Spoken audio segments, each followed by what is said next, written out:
Baik, sebelumnya perkenalkan nama saya Diana Paramita dengan NIM A1B020088. Jadi di sini saya akan mempresentasikan materi saya tentang paten atau penemuan teknologi. Paten diatur dalam Undang-Undang Nomor 13 Tahun 2016. Paten adalah hak eksklusif yang diberikan oleh negara kepada investor atas hasil invensinya di bidang teknologi untuk jangka waktu tertentu melaksanakan sendiri invensi tersebut atau memberikan persetujuan kepada pihak lain untuk melaksanakannya. Selanjutnya, dasar hukum. Paten diatur dalam Undang-Undang Nomor 14 Tahun 2001 yang kemudian diganti menjadi Undang-Undang Nomor 13 Tahun 2016. Dasar hukum Undang-Undang Nomor 13 Tahun 2016 tentang paten adalah Pasal 5 Ayat 1, Pasal 20, Pasal 28C Ayat 1, dan Pasal 33 Undang-Undang Dasar Negara Republik Indonesia tahun 1945. Selanjutnya, sistem pendaftaran. Sistem pendaftaran paten di Indonesia menurut sistem stelsel konstitutif yang artinya untuk mendapatkan perlindungan paten, maka invensi harus didaftarkan. Ketiadaan upaya mendaftarkan paten atas invensi, maka invensi tersebut tidak akan mendapatkan perlindungan hukum. Selanjutnya, tahap pendaftaran paten menurut Undang-Undang Nomor 13 Tahun 2016, yaitu yang pertama, tahap permohonan paten. Permohonan pendaftaran paten harus disusun dalam bahasa Indonesia atau dalam bahasa si pemohon dengan disertai terjemahannya dalam bahasa Indonesia. Surat permohonan harus ditandatangani oleh pemohon sendiri dan harus disebut dalam surat berupa nama, alamat, dan kebangsaan pemohon. Yang kedua, tahap pengumuman.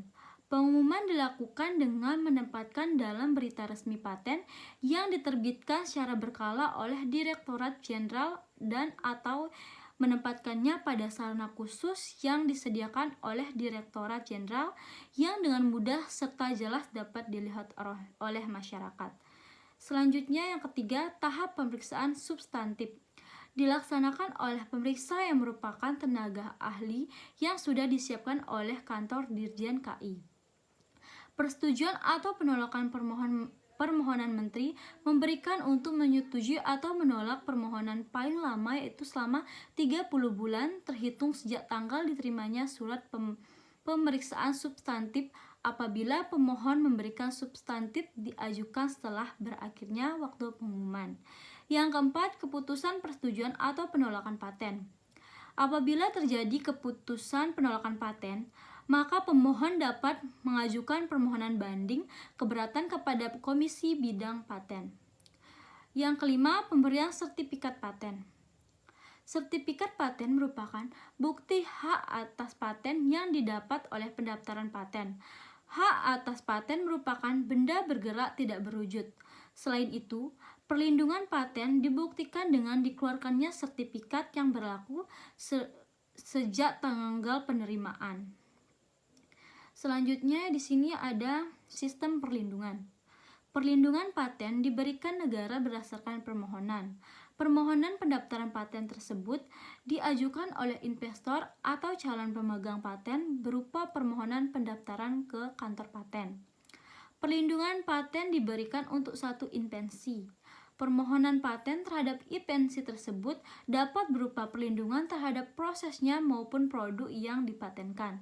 Selanjutnya, atas setiap permohonan paten akan diumumkan oleh pemerintah yang dilakukan dengan menempatkan dalam berita resmi paten yang diterbitkan secara berkala oleh Ditjen HAKI.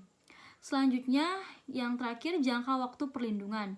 Yang pertama di sini paten diberikan untuk jangka waktu selama 20 tahun sejak tanggal penerimaan permohonan paten.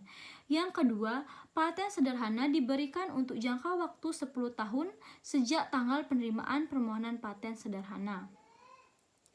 Baik, jadi sekian presentasi dari saya. Apabila ada kesalahan saya mohon maaf dan terima kasih. Selamat pagi.